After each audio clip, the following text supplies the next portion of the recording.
ಹಳೆ ದ್ವೇಷಕ್ಕೆ ಯುವಕನೊಬ್ಬನ ಮೇಲೆ ಕಿಡಿಗೇಡಿಗಳು ಹಲ್ಲೆ ನಡೆಸಿರುವಂತಹ ಘಟನೆ ಬೆಂಗಳೂರಿನ ಚಾಮರಾಜಪೇಟೆಯ ವ್ಯಾಪ್ತಿಯ ಆನಂದಪುರದಲ್ಲಾಗಿದೆ.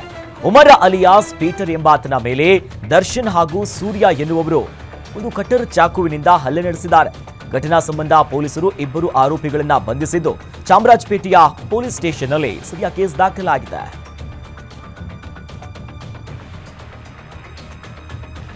ಬೆಂಗಳೂರು ಗ್ರಾಮಾಂತರ ಜಿಲ್ಲೆ ದೇವನಹಳ್ಳಿ ಪಟ್ಟಣದಲ್ಲಿ ಮಿಸ್ಟರ್ ದೇವನಹಳ್ಳಿ 2025 ದೇಹದಾಡಿಯ ಸ್ಪರ್ಧೆಯನ್ನು ಆಯೋಜನೆ ಮಾಡಲಾಗಿತ್ತು. ಜಿಲ್ಲೆಯ ವಿವಿಧೆಡೆಯಿಂದ ನೂರಾರು ಯುವಕರು ಆಗಮಿಸಿ ಸ್ಪರ್ಧೆಯಲ್ಲಿ ಭಾಗಿಯಾಗಿದ್ರು. ವಿವಿಧ ಭಂಗಿಗಳನ್ನ ಪ್ರದರ್ಶಿಸುವ ಮೂಲಕ ಜನರನ್ನ ಮನರಂಜಿಸಿದ್ರು. ಜೊತೆಗೆ ದೇಹದಾಡಿಯ ಬಗೆಗಿನ ಮಾಹಿತಿಯನ್ನ ನೀಡಿದ್ರು. ಇನ್ನು ಸ್ಪರ್ಧೆಯಲ್ಲಿ ದೇವನಹಳ್ಳಿ ಪಟ್ಟಣದ ಚಮನ್ ಎನ್ನುವವರು ಮೊದಲ ಸ್ಥಾನವನ್ನ ಪಡೆದು ಮಿಂಚಿದ್ರು.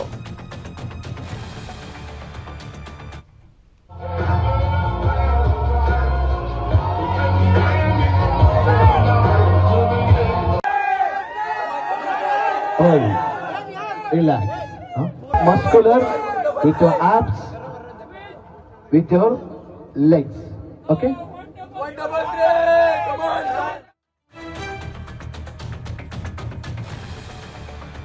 ಮಂಡ್ಯದಲ್ಲಿ ಹೃದಯಾಘಾತಕ್ಕೆ ಮತ್ತೊಬ್ಬರು ಬಲಿಯಾಗಿದ್ದಾರೆ. ಮದ್ದೂರಿನ ಕಾಲೇಜಿನಲ್ಲಿ ಮಲ್ಲೇಶ್ವರ ಕಾಲೇಜಿನ ಉಪನ್ಯಾಸಕರಾಗಿದ್ದರು HD ನಾಗೇಶ್ ಅವರು ಹಾರ್ಟ್ ಅಟ್ಯಾಕ್ನಿಂದ ಸಾವನ್ನಪ್ಪಿದ್ದಾರೆ. ಇವತ್ತು ಮದ್ದೂರು ತಾಲೂಕಿನ ಡಿಎಕೆರೆ ಗ್ರಾಮದಲ್ಲಿ ನಾಗೇಶ್ ಅವರ ಅಂತ್ಯಕ್ರಿಯೆಯನ್ನು ನೆರವೇರಿಸಲಾಗಿದೆ.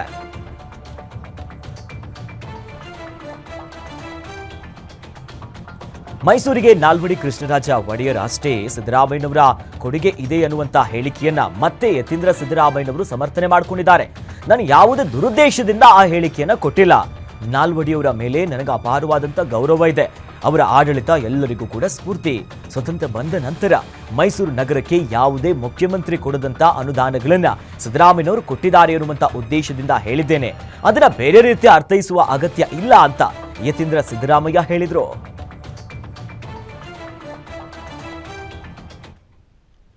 ಬಿಟ್ರೆ ಸ್ವಾತಂತ್ರ್ಯ ಬಂದ ಮೇಲೆ ಮೈಸೂರು ನಗರಕ್ಕೆ ಯಾವುದೇ ಮುಖ್ಯಮಂತ್ರಿ ಕೊಡದಷ್ಟು ಅನುದಾನನ ನಮ್ಮ ಕಾಂಗ್ರೆಸ್ ಸರ್ಕಾರ ಬಂದ ಮೇಲೆ ಮುಖ್ಯಮಂತ್ರಿಗಳು ಸಿದ್ದರಾಮಯ್ಯವರು ಕೊಟ್ಟಿದ್ದಾರೆ ಅಂತ ಹೇಳೋ ಒಂದು ಉದ್ದೇಶದಿಂದ ಹೇಳಿದ್ದಷ್ಟೇ. ಸೊ ಅದಕ್ಕೆ ಅದನ್ನು ತಪ್ಪಾಗಿ ಅರ್ಥೈಸೋ ಅಗತ್ಯ ಇಲ್ಲ. ಸುಮ್ಮನೆ ಅವ್ರಿಗೆ ಏನಾದರೂ ಒಂದು ವಿವಾದ ಮಾಡಬೇಕು ಮಾಡ್ತಾರಷ್ಟೆ. ಈಗ ಇದನ್ನ ದೊಡ್ಡ ವಿಷಯ ಮಾಡುವಂಥದ್ದು ಏನಿಲ್ಲ, ಸಣ್ಣ ವಿಷಯ ತೆಗೆದುಕೊಂಡು ಎಲ್ಲರೂ ಸುಮ್ಮನೆ ಚರ್ಚೆ ಮಾಡ್ತಿದ್ದಾರೆ. ಬಟ್ ನಾನು ಯಾವುದೇ ಒಂದು ದುರುದ್ದೇಶ ಇಟ್ಕೊಂಡು ಹೇಳಿದ್ದಂತಲ್ಲ ಹೇಳಿಕೆ. ನಾಲ್ವಡಿ ಕೃಷ್ಣರಾಜ ಒಡೆಯರ್ ಬಗ್ಗೆ ನಮಗೆ ಬಹಳಷ್ಟು ಗೌರವ ಇದೆ ಮತ್ತು ಅವ್ರು ಏನು ಆಡಳಿತ ನಡೆಸಿದ್ರು ಅದು ಎಲ್ರಿಗೂ ಕೂಡ ಸ್ಫೂರ್ತಿ. ನಾನು ಎಷ್ಟೊಂದು ಸರಿ ಹೇಳಿದ್ದೀನಿ ಕೆಲವು ಫಂಕ್ಷನ್. ಚಿಕ್ಕಮ್ಮನಿಗೆ ಕಾಲ್ ಮಾಡಬೇಡ ಎಂದು ವಾರ್ನ್ ಮಾಡಿದ್ದಕ್ಕೆ ಕೊಲೆಗೆ ಯತ್ನಿಸಿರುವಂತಹ ಘಟನೆ ಚಿಕ್ಕಬಳ್ಳಾಪುರ ಜಿಲ್ಲೆಯ ಗೌರಿಬಿದನೂರು ತಾಲೂಕಿನ ಹೊಸೂರು ಗ್ರಾಮದಲ್ಲಿ ನಡೆದಿದೆ. ಗ್ರಾಮದ ಭಾನುಪ್ರಕಾಶ್ 21 ವಯಸ್ಸು ಗಂಭೀರ ಹಲ್ಲೆಗೂ ಒಳಗಾಗಿರುವಂತಹ ವ್ಯಕ್ತಿಯಾಗಿದ್ದು, ಇಮ್ರಾನ್ ಹಾಗೂ ನವಾಜ್ 23 ವಯಸ್ಸು ಹಲ್ಲೆ ಮಾಡಿರುವಂತಹ ಆರೋಪಿಗಳಾಗಿದ್ದಾರೆ. ಇಮ್ರಾನ್ ಎನ್ನುವಂತಹ ವ್ಯಕ್ತಿ ಕಳೆದ 2 ವರ್ಷದ ಹಿಂದೆಯಿಂದಲೂ ಕೂಡ ಚಿಕ್ಕಮ್ಮನಿಗೆ ಕಾಲ್ ಮಾಡಿ ಪೀಡಿಸ್ತಾ ಇದ್ದಂತೆ. ಇದನ್ನ ಭಾನುಪ್ರಕಾಶ್ ಪ್ರಶ್ನೆ ಮಾಡಿದ್ದಕ್ಕೆ ಕೊಲೆಗೆ ಯತ್ನಿಸಲಾಗಿದೆ. ತೀವ್ರ ಗಾಯಗೊಂಡಿದ್ದಂತ ಭಾನುಪ್ರಕಾಶ್ನನ್ನ ವಿಕ್ಟೋರಿಯಾ ಆಸ್ಪತ್ರೆಗೆ ರವಾನಿಸಲಾಗಿದೆ. ಈ ಕುರಿತು ಗ್ರಾಮಾಂತರ ಠಾಣಾ ವ್ಯಾಪ್ತಿಯಲ್ಲಿ ಪ್ರಕರಣ ದಾಖಲಾಗಿದೆ. ಇಂದು ಮೊದಲ ಶ್ರಾವಣ ಸೋಮವಾರದ ಹಿನ್ನೆಲೆಯಲ್ಲಿ ಧಾರವಾಡದ ಐತಿಹಾಸಿಕ ಸೋಮೇಶ್ವರ ದೇವಸ್ಥಾನಕ್ಕೆ ಸಹಸ್ರಾರು ಭಕ್ತರು ಆಗಮಿಸಿದ್ರು.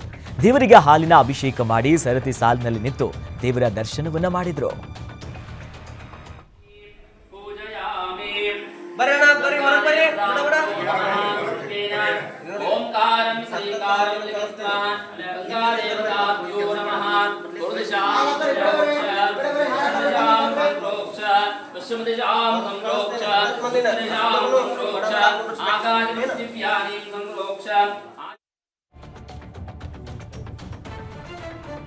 ಶಾಲಾ ಮಕ್ಕಳು ನಿಂತಿದ್ದ ಬಸ್ ನಿಲ್ದಾಣಕ್ಕೆ ಆನೆ ನುಗ್ಗಿದ ಘಟನೆ ದಕ್ಷಿಣ ಕನ್ನಡ ಜಿಲ್ಲೆಯ ಬೆಳ್ತಂಗಡಿ ತಾಲೂಕಿನ ಧರ್ಮಸ್ಥಳ ಗ್ರಾಮದ ಬಳಿ ನಡೆದಿದೆ.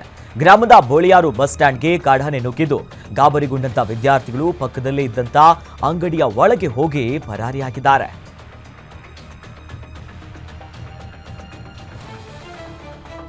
ಕಾರು ಕಾಲುವೆಗೆ ಉರುಳಿ ಬಿದ್ದಿರುವಂತಹ ಘಟನೆ ರಾಯಚೂರಿನ ಮಸ್ಕಿ ಪಟ್ಟಣದ ಬಳಿ ತುಂಗಭದ್ರಾ ಕಾಲುವೆಯಲ್ಲಿ ಆಗಿದೆ.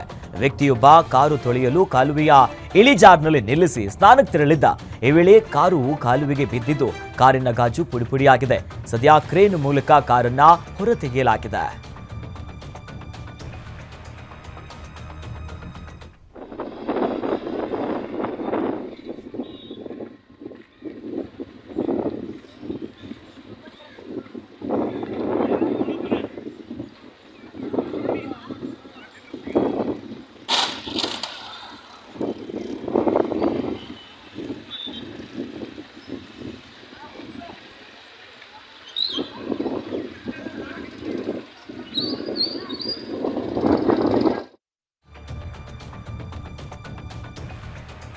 ಬೆಂಗಳೂರಿನ ವಾಣಿ ವಿಲಾಸ್ ಆಸ್ಪತ್ರೆಯಲ್ಲಿ ಭಾರೀ ಅವ್ಯವಸ್ಥೆ ಕಂಡುಬಂದಿದೆ. ಆಸ್ಪತ್ರೆಯ ಸ್ಕ್ಯಾನರ್ ರೂಮ್ನಲ್ಲಿ ಬೀದಿ ನಾಯಿಗಳು ಓಡಾಡ್ತಿವೆ.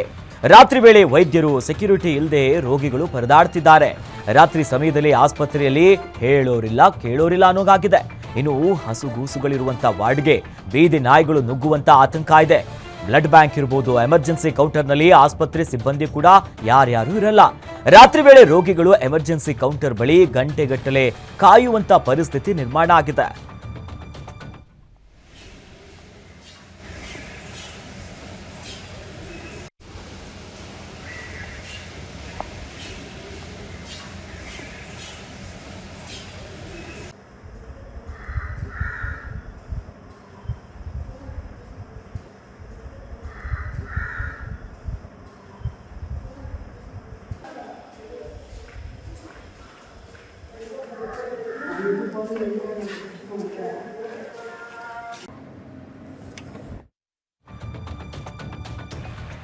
ಹದಿನೈದಕ್ಕೂ ಹೆಚ್ಚು ಬೈಕ್ ಜೊತೆಗೆ ತರಕಾರಿ ಅಂಗಡಿಯೊಂದು ಬೆಂಕಿಗೆ ಆಹುತಿಯಾಗಿರುವಂತಹ ಘಟನೆ ಬೆಂಗಳೂರಿನ ಹಲಸೂರು ಮಾರುಕಟ್ಟೆಯಲ್ಲಿ ನಡೆದಿದೆ. ಇವತ್ತು ಮುಂಜಾನೆ 3 ಗಂಟೆಯ ಸುಮಾರಿಗೆ ಅಗ್ನಿ ಅವಘಡ ಸಂಭವಿಸಿದ್ದು, ಯಾರೋ ಉದ್ದೇಶಪೂರ್ವಕವಾಗಿ ಈ ಕೃತ್ಯವನ್ನ ಮಾಡಿದ್ದಾರೆ ಅಂತ ಸ್ಥಳೀಯರು ಆರೋಪವನ್ನ ಮಾಡಿದ್ದಾರೆ. ಘಟನಾ ಸಂಬಂಧ ಹಲಸೂರು ಪೊಲೀಸ್ ಠಾಣೆಯಲ್ಲಿ ಪ್ರಕರಣ ದಾಖಲಾಗಿದೆ.